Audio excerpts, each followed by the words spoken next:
welcome to another peaceful journey through time. I'm so glad you've chosen to spend this quiet moment with me, whether you're settling in for the night or finding a calm space in your day. Tonight, we're going to explore something wonderfully ordinary yet fascinating, the story of what people actually ate for breakfast throughout history. Comment what time you're watching this and where from, if you'd like. It's fun to know. We'll travel back thousands of years to ancient Egypt, where the sun rises over the Nile River just as it does today, and discover what a farmer might have eaten before heading to the fields. We'll visit medieval kitchens where servants prepared simple morning meals, and peek into the homes of craftsmen and bakers who started their days very differently than we do now. Along the way, we'll meet fishermen casting nets at dawn, construction workers building pyramids, and families gathering around humble tables as the world slowly wakes up around them. So settle in, get comfortable, and let's begin this gentle journey through the breakfast tables of history. Picture, if you will, the year 2800 BCAE along the banks of the great Nile River. The sun is just beginning to peek over the eastern horizon, casting long golden shadows across the fertile black soil that the Egyptians called the gift of the Nile. The air is cool and sweet, filled with the gentle sounds of the river lapping against the muddy banks and the soft calls of ibis birds waiting in the shallows. In a small mud brick house, not far from the water's edge, a farmer named Katie is already stirring. The house is simple but sturdy, with thick walls that keep the interior cool during the scorching afternoon heat and warm during the surprisingly chilly desert nights. Katie's home consists of just 2 rooms, one for sleeping and one for living, with a small courtyard where his wife Nebet tends to a few chickens and grows herbs in clay pots. Katie stretches and rubs his eyes, listening to the familiar morning symphony outside. The Nile is at its lowest point now, during what we would call late spring, and the exposed riverbank reveals dark, rich mud perfect for the coming planting season. In a few months, the great flood will come, covering the fields with life-giving water and silt. But for now, the land waits patiently under the warming rays of Ra. Nebet is already moving about in the courtyard, her bare feet making soft padding sounds on the packed earth floor. She's tending to the small clay oven they use for baking, carefully arranging dried palm fronds and bits of charcoal. The morning air carries the smoky scent of the kindling catching fire, mixed with the green smell of the river and the earthy aroma of their mud brick walls. The bread is nearly ready, Nebet calls softly to her husband. This bread is nothing like what we might imagine today. It's a dense, flat loaf made from emmer wheat that Katie grows in his small plot of land. The grain is coarse and dark, ground by hand on a stone quern that sits in the corner of their courtyard. The bread has a nutty, earthy flavor and a texture that's slightly gritty from tiny bits of stone that inevitably work their way in during the grinding process. Katie emerges from the house, running his hands through his dark hair. He's wearing a simple linen kilt, the fabric rough but cool against his skin. Around his neck hangs a small amulet of blue faience, a protection against the evil eye that his mother gave him when he married Nebet. "What else do we have this morning?" he asks, settling onto a low wooden stool beside the courtyard wall. The wall is topped with thorny branches to keep out wild animals, and between the thorns, Small geckos dart in and out, already hunting for insects in the growing warmth of the day. Nebbit brings him a wooden bowl filled with a mixture that might surprise us today. It's a simple porridge made from barley and water, flavored with a bit of salt and sometimes honey when they can afford it. The barley gives the porridge a hearty, filling quality that will sustain Katy through the morning's work. Alongside the porridge, she places a small clay cup filled with beer. Yes, beer for breakfast. But this isn't the beer we know today. Ancient Egyptian beer was thick and nutritious, almost like liquid bread. It was made from partially baked barley loaves that were crumbled into water and allowed to ferment. The result was a slightly alcoholic, cloudy liquid that was safer to drink than water and provided essential nutrients. Even children drank a weak version of this beer.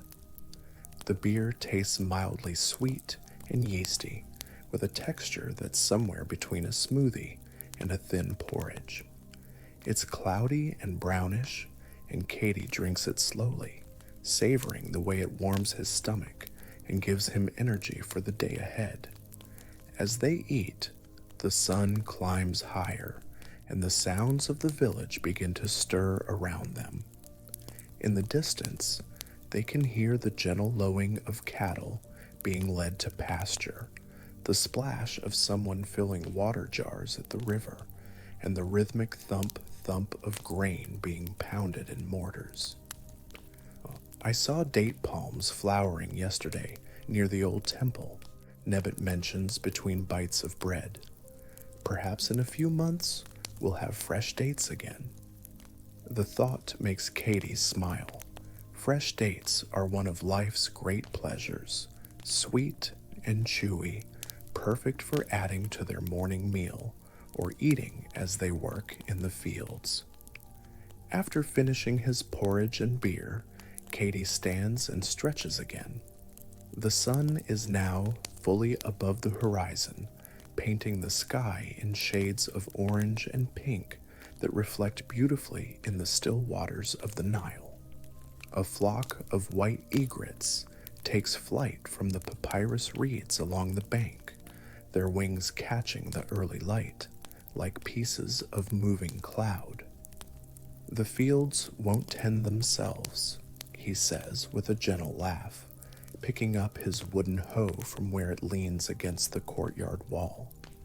The hoe is well worn, its handle smooth from years of use, and the bronze blade, though small, is sharp enough to break through the dried earth. Nebbit packs him a small meal for later, wrapping bread and a handful of onions in a piece of linen cloth. Onions are plentiful and cheap, and they help prevent the diseases that can come from working in the muddy fields. The ancient Egyptians believed onions had magical properties, and workers building the pyramids were given rations of onions, garlic, and radishes to keep them strong and healthy. As Katy walks toward his fields, the morning air is still cool and pleasant. The path is dusty under his bare feet, and he can see other farmers already at work in the distance. Some are using wooden plows pulled by oxen, breaking up the hard earth in preparation for planting. Others are clearing irrigation channels, ensuring that when the flood comes, the water will flow exactly where it's needed. The landscape around him is a study in contrasts.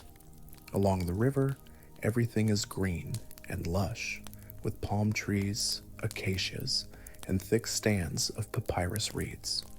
But just a short distance away, the green gives way abruptly to the golden tan of the desert, where the sand stretches endlessly toward the horizon, broken only by rocky outcroppings and the occasional oasis. Birds are everywhere in this morning hour.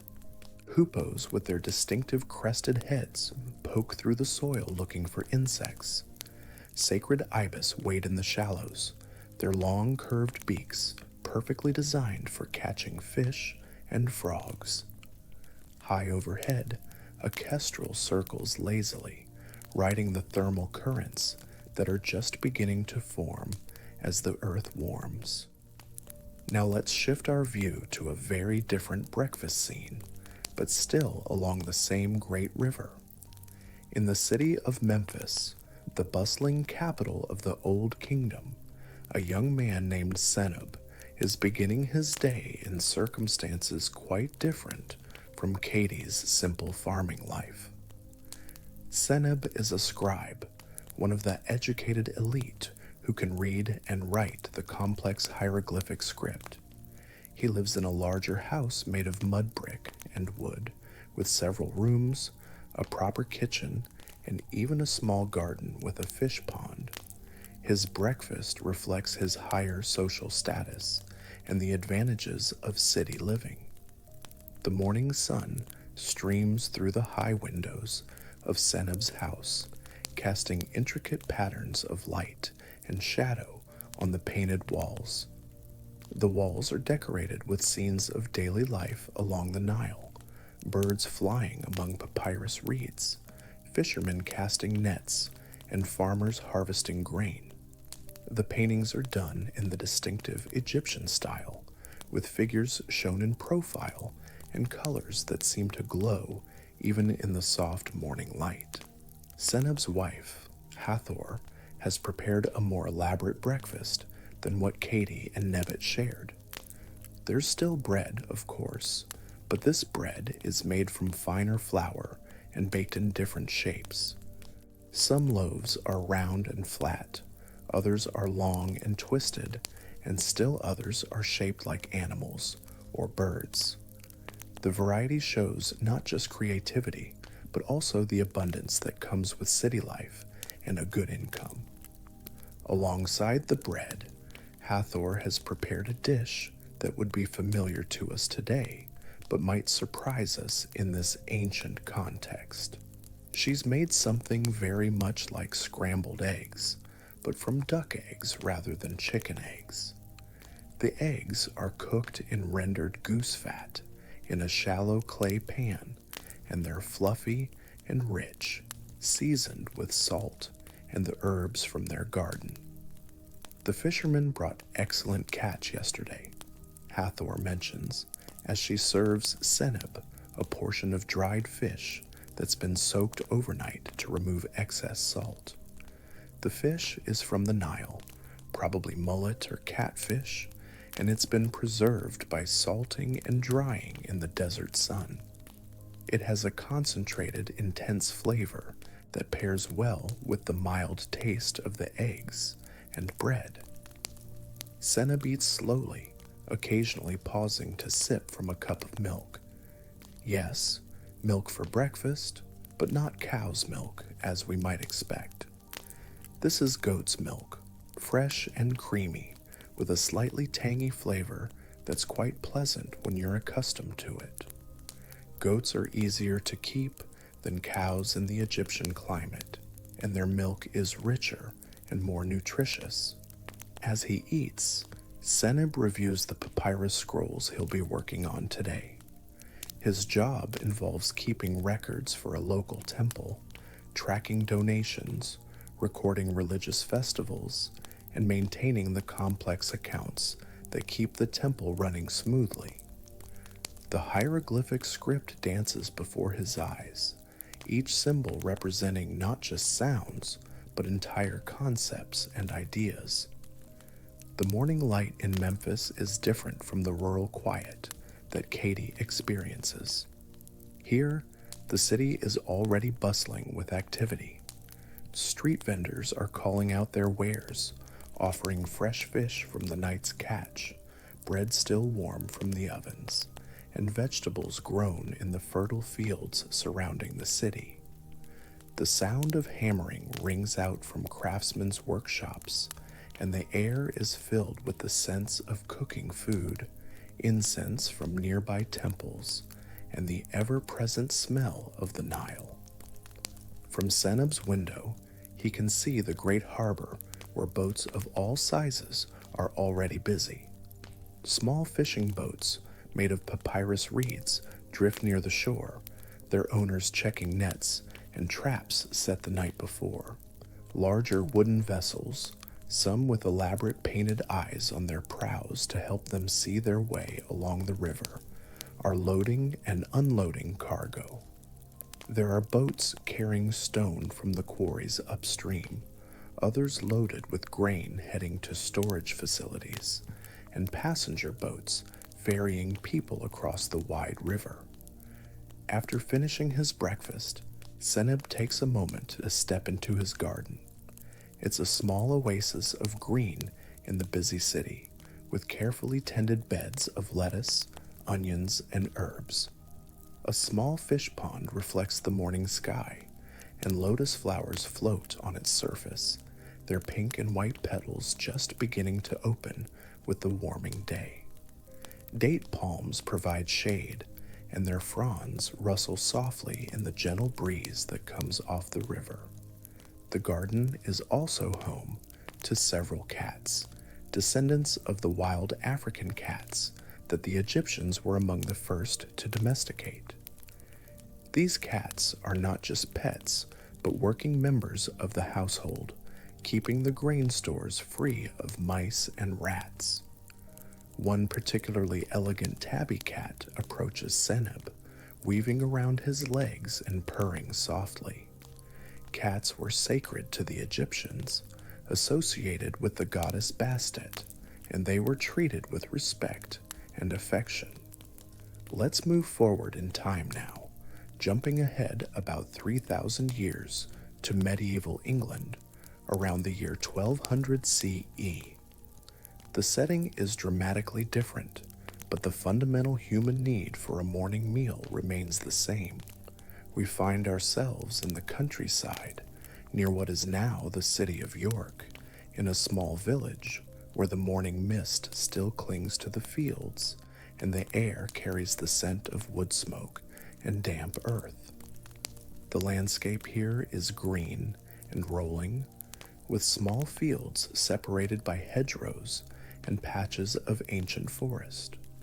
Oak trees, their trunks massive and gnarled with age, dot the countryside, and their branches provide homes for countless birds. Rooks and crows call raucously from their roosts, while smaller birds, thrushes, and wrens and robins sing more melodiously from the hedges. In a small cottage with walls of wattle and daub and a roof of thatch, a peasant farmer named William is starting his day. The cottage is simple but well made, its thick walls providing good insulation against the cool, damp English weather.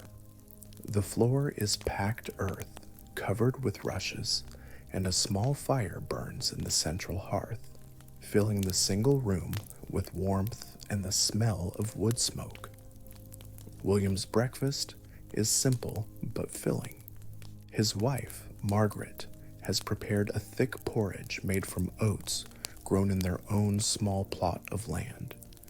The oats are coarse and hearty, ground in the village mill that's powered by a water wheel on the nearby stream. The porridge is cooked with water and a bit of milk from their cow, and it's seasoned with salt and sometimes a precious pinch of herbs from Margaret's garden. The taste is nutty and substantial, the kind of food that will keep William warm and energized through a morning of hard physical labor. Unlike the ancient Egyptians with their beer, William drinks small beer with his breakfast, but it's even weaker than what Katie enjoyed. This English small beer is barely alcoholic, more like a flavored water, but it's safer than drinking from the village well and provides a few extra calories. The barley looks promising this year, Margaret observes as she stirs honey into her own bowl of porridge. Honey is their primary sweetener, gathered from wild bees that nest in the old oak trees or from the wooden skeps that some villagers keep. The honey is dark and rich, with flavors that change depending on which flowers the bees have visited: clover, wildflowers, or the blossoms of fruit trees. William nods, blowing on a spoonful of hot porridge. If the weather holds fair, we should have a good harvest.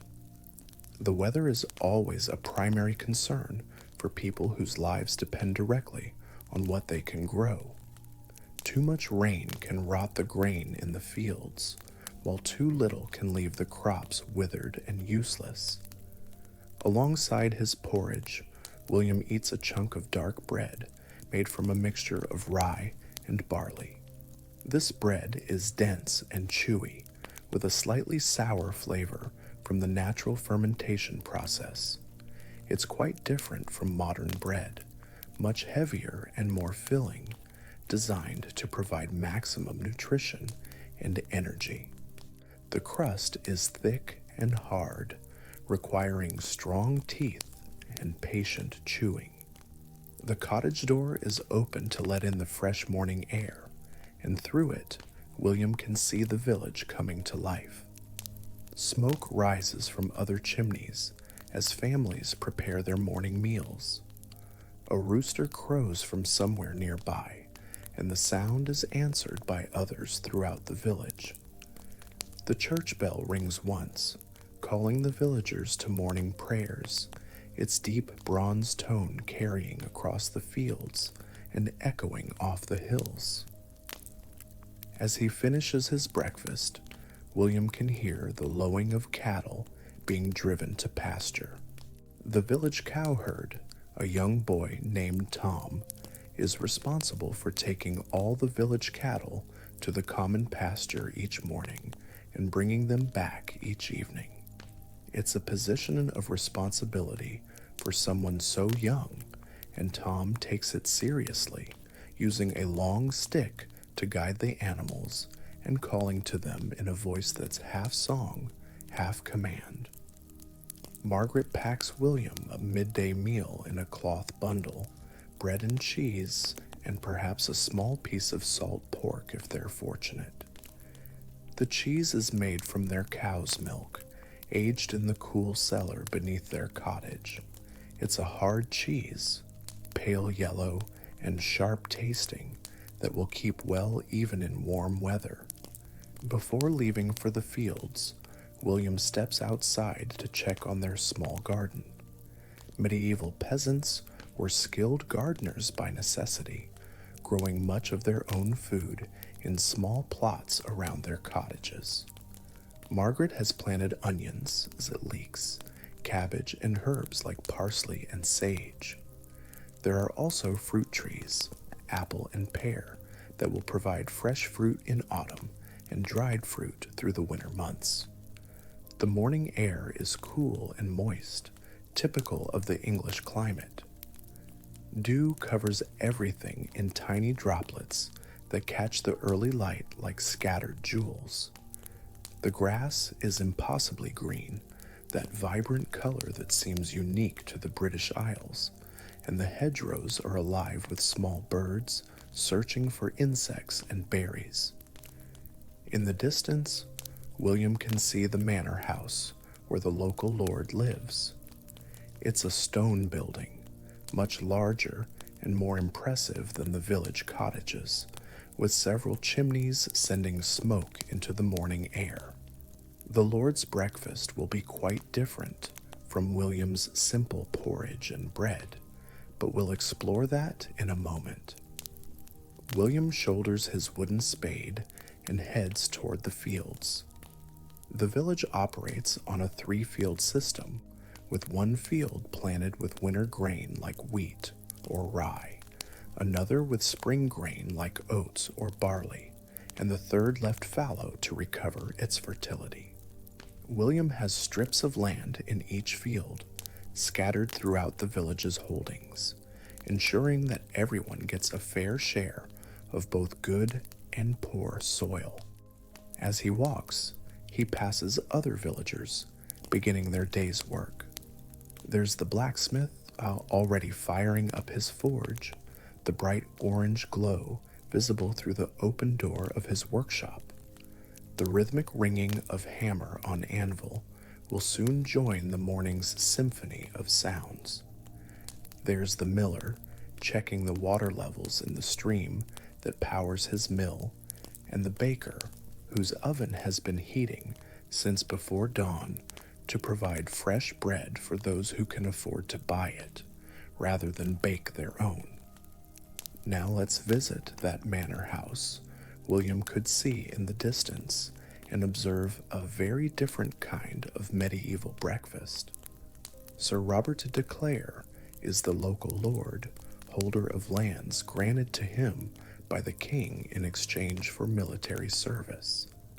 His breakfast reflects his status and wealth, but it might still surprise us with its simplicity compared to what we might expect from medieval nobility. The manor house is built of stone, with thick walls and small windows, designed more for defense than comfort. The great hall is the centerpiece of the building, a large room with a high ceiling supported by wooden beams. Tapestries hang on the walls, depicting hunting scenes and heraldic symbols, and they help to reduce the echo and provide some insulation against the cold. Sir Robert sits at the high table, elevated above the rest of the hall on a wooden platform. Even at breakfast, there's a sense of ceremony and hierarchy. He's joined by his wife, Lady Eleanor, and their teenage son, Geoffrey, who will inherit these lands someday. Servants move quietly around the hall, bringing food and drink and clearing away empty dishes. The breakfast begins with bread, but this is white bread made from finely ground wheat flour. White bread is a luxury in medieval times, much more expensive than the coarse dark bread that peasants eat. It's soft and light, with a delicate flavor that seems almost ethereal compared to the heavy peasant loaves. With the bread, Sir Robert enjoys butter, a rich golden spread that comes from the cream of his dairy cows. There's also cheese, but again, this is different from what the peasants eat. This cheese is aged longer and has a more complex flavor, and there are several varieties on the table. Some are hard and sharp, others soft and creamy, and one has been aged with herbs that give it a distinctive green marbling. The main part of Sir Robert's breakfast might surprise modern people. There's meat, which was not uncommon for the wealthy even at breakfast. Today, it's cold roast pork from a pig slaughtered the day before, sliced thin and served with mustard made from seeds grown in the manor's garden. The pork is rich and flavorful, seasoned with salt and herbs during the roasting process. There are also eggs, but these are prepared more elaborately than simple scrambling. The cook has made a dish similar to what we might call an omelet, filled with fresh herbs from the manor's extensive gardens. The herbs include parsley, chives, and a touch of sage, and they give the eggs a complex, savory flavor that complements the richness of the dish. To drink, Sir Robert has ale, but this is a stronger and more flavorful brew than what the peasants drink. It's made from the finest barley and flavored with herbs and spices that are expensive to obtain. The ale has a golden color and a rich, malty taste, with hints of honey and spices.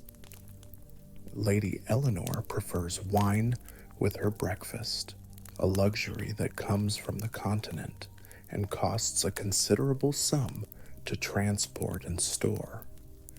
The wine is red and full-bodied, with flavors of dark fruit and a slight tang from the wooden barrels in which it's been aged. Wine was often considered healthier than water or ale for those who could afford it, and it was sometimes mixed with spices or honey to create elaborate drinks. As they eat, the family discusses the day's plans.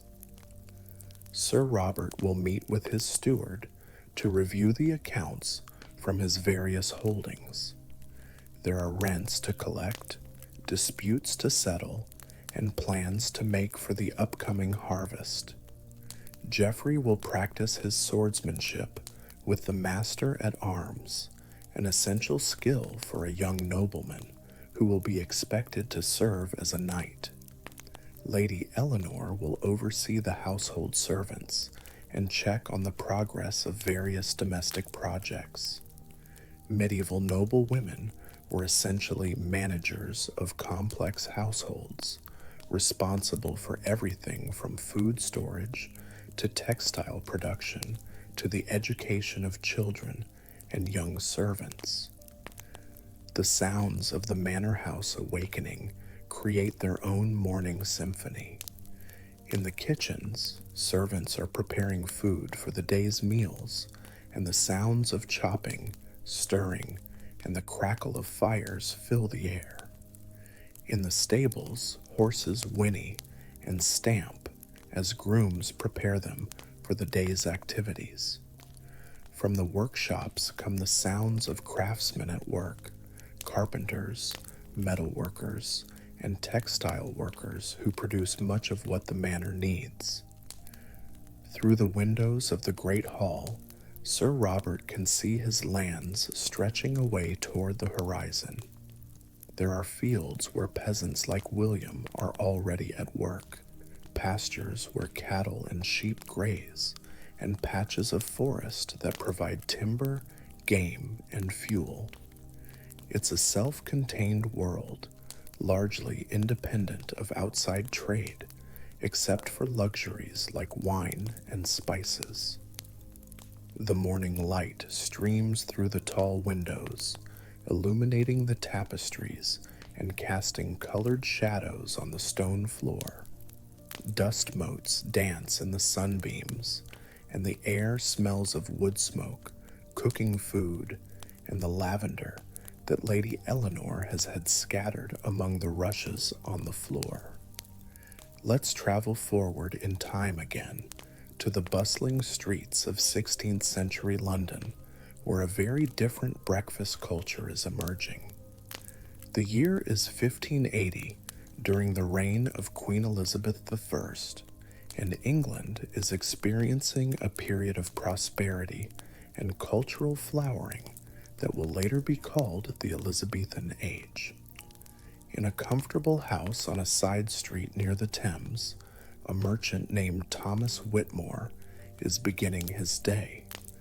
Thomas deals in woolen cloth, buying raw wool from countryside producers and selling finished cloth to tailors and other craftsmen throughout London. His business has prospered, allowing him to live in a style that would have been impossible for someone of his social class in earlier centuries. The house is 3 stories tall, with walls of timber and plaster and windows of expensive glass. The ground floor contains Thomas's shop and counting room. The second floor has the family's living quarters, and the third floor provides sleeping chambers for the family and servants. It's a substantial building that reflects the growing wealth and sophistication of England's merchant class. Thomas's breakfast takes place in the parlor, a room that would have been unimaginable to medieval peasants or even minor nobles.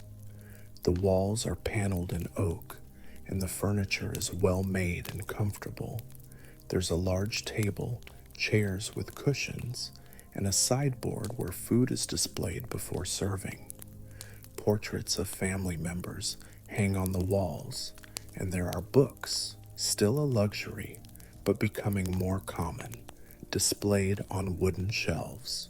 The breakfast itself shows the influence of England's growing trade connections with the rest of the world. There's still bread, but now it's often white bread for the prosperous middle class, baked in large commercial ovens that produce consistent, high-quality loaves.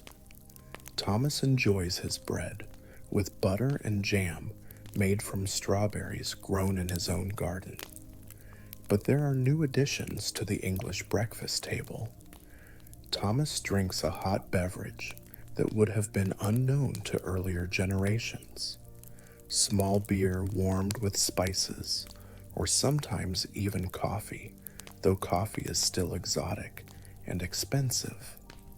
The spices, cinnamon, nutmeg, and cloves come from distant lands through trade routes that are making London one of Europe's most important commercial centers. There are eggs, cooked in various ways. Sometimes they're boiled and served in decorative egg cups, sometimes scrambled with butter and herbs, and sometimes made into more complex dishes that show the influence of continental European cooking. Today, Thomas's wife, Anne, has prepared eggs that are baked in small ramekins with cream and cheese, a dish that's both simple and elegant. Meat is now a regular part of breakfast for the prosperous. There might be bacon, though it's quite different from modern bacon, more like thick slices of salt pork. There could be sausages made from pork and beef, seasoned with herbs and spices, and formed into links that are grilled over the kitchen fire. Sometimes there's even cold roast beef or mutton from the previous evening's dinner. Fresh fruit is available when in season, apples and pears from English orchards, and occasionally more exotic fruits brought by ships from warmer climates. Dried fruits are available year-round, raisins and dates and figs that add sweetness and variety to the morning meal. Thomas's daughter, Mary, joins them for breakfast. She's 15 years old and being educated in a way that would have been impossible for girls in earlier centuries. She can read and write, she knows some Latin, and she's learning skills like music and needlework that will make her an attractive marriage prospect.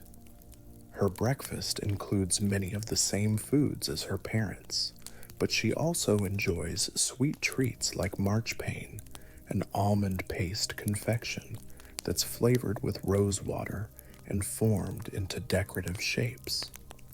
The sounds of Elizabethan London filter through the windows as the family eats. The Thames is busy with river traffic, and they can hear the calls of watermen offering to ferry passengers across the river. Street vendors are already calling their wares: fresh fish from the night's catch, bread and pastries from the bakeries, and vegetables from market gardens outside the city walls. Church bells ring regularly throughout the morning, marking the hours and calling people to various services.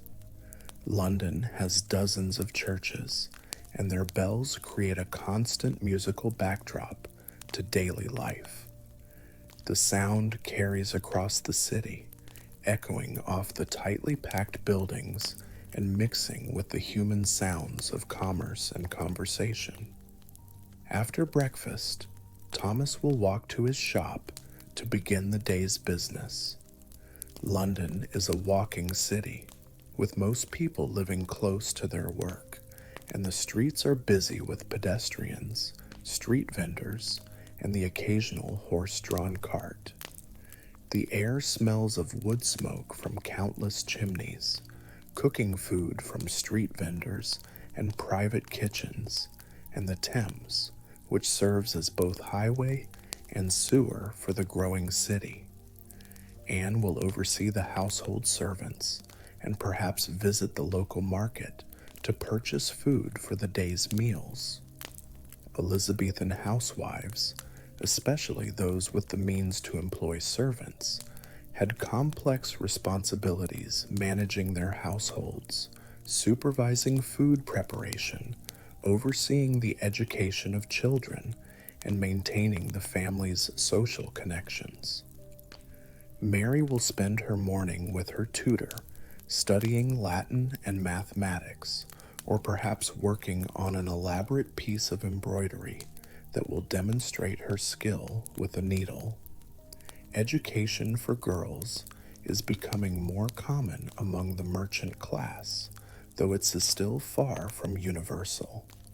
Now let's make one final jump forward in time to colonial America in the early 1700s. We find ourselves in a small farming community in what is now Pennsylvania, where a family of German immigrants is maintaining Old World traditions while adapting to New World conditions. Hans Müller and his family came to America 5 years ago, seeking religious freedom and economic opportunity. They've established a small farm in a valley where a clear stream provides water for their crops and livestock. The landscape is different from the old country, with vast forests of oak, maple, and pine stretching to the horizon, but Hans has found the soil fertile and the climate suitable for the crops he knows how to grow. The Müller family's breakfast reflects their German heritage adapted to American ingredients and conditions. They still eat dark bread, but now it's made from a mixture of wheat and corn flour.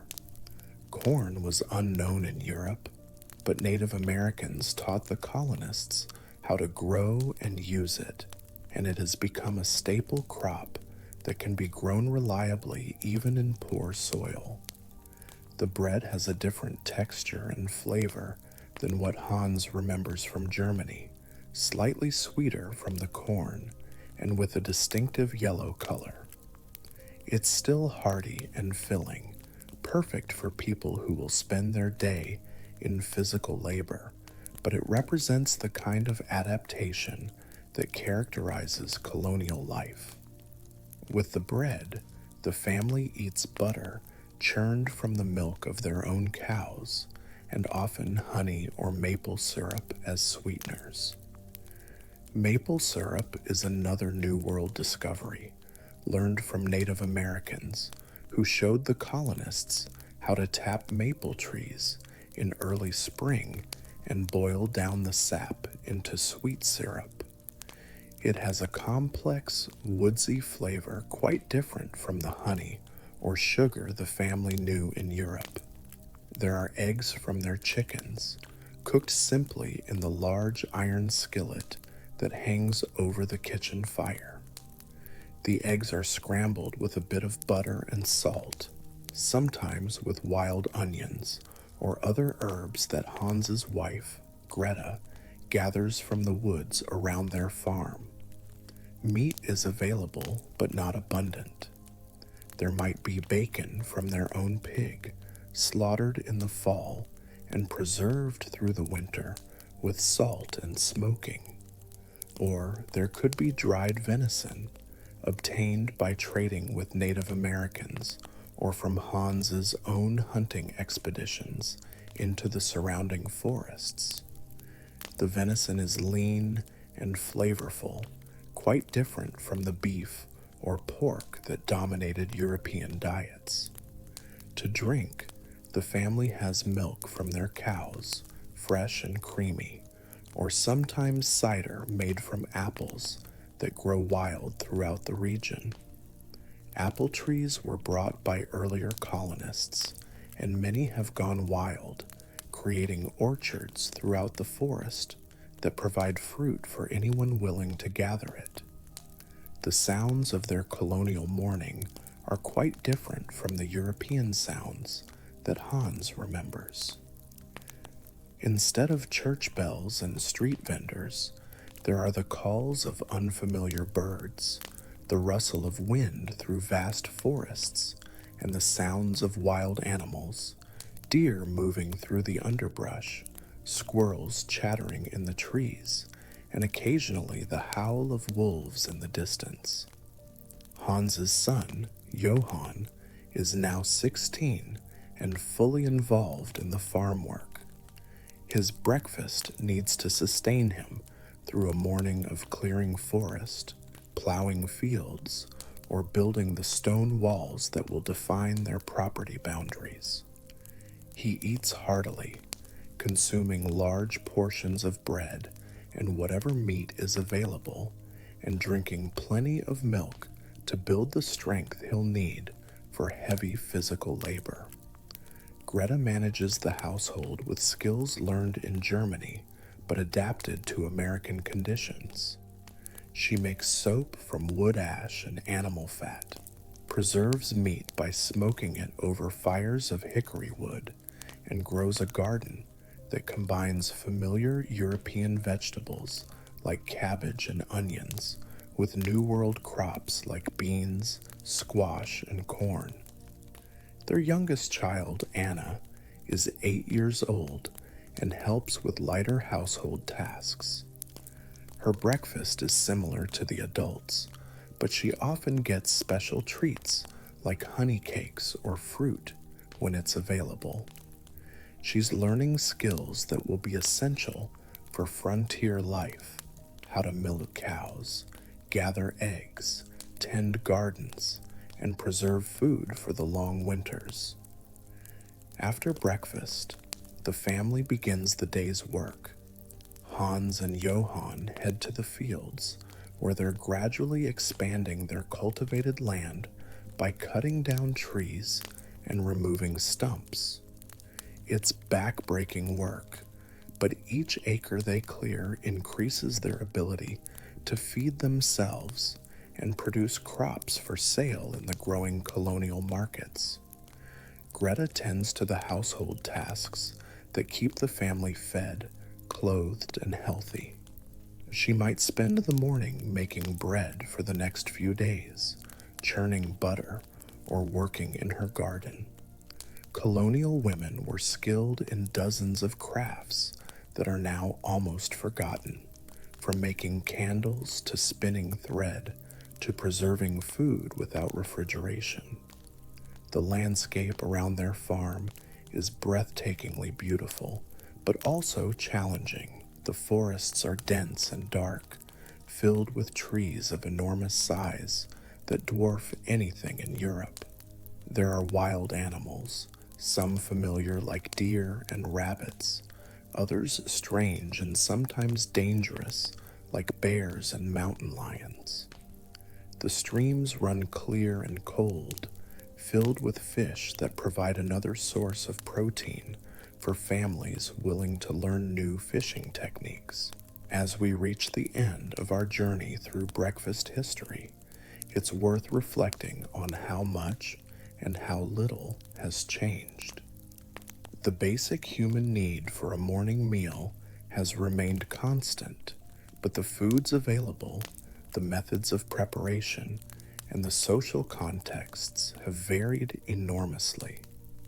From Katie's simple barley porridge by the Nile to the Mueller family's cornbread in colonial Pennsylvania, people have always found ways to start their day with whatever foods their environment and circumstances provide. They've adapted ancient techniques to new ingredients, maintained traditions while embracing their innovations, and created meals that not only nourish the body, but also connect them to their families, communities, and cultures. The breakfast table has always been a place where the practical and the social intersect. It's where families gather before scattering to their daily tasks, where social hierarchies are reinforced or challenged, and where the rhythms of daily life are established. Whether it's an Egyptian farmer sharing beer and bread with his wife as the sun rises over the Nile, or a colonial family saying grace before eating cornbread and milk in their Pennsylvania farmhouse, breakfast has always been about more than just food. These breakfast stories remind us that people throughout history have faced the same basic challenges we face today: how to nourish themselves and their families, how to balance work and rest, and how to find meaning and satisfaction in the ordinary routines of daily life. The foods have changed, the settings have evolved, but the fundamental human experiences remain remarkably consistent. As you drift off to sleep or find peace in this quiet moment, perhaps you can imagine yourself sitting at one of these historical breakfast tables, sharing a simple meal as the world wakes up around you, connected across time to the countless generations who have started their days with hope, determination, and the comfort of food shared with those they love.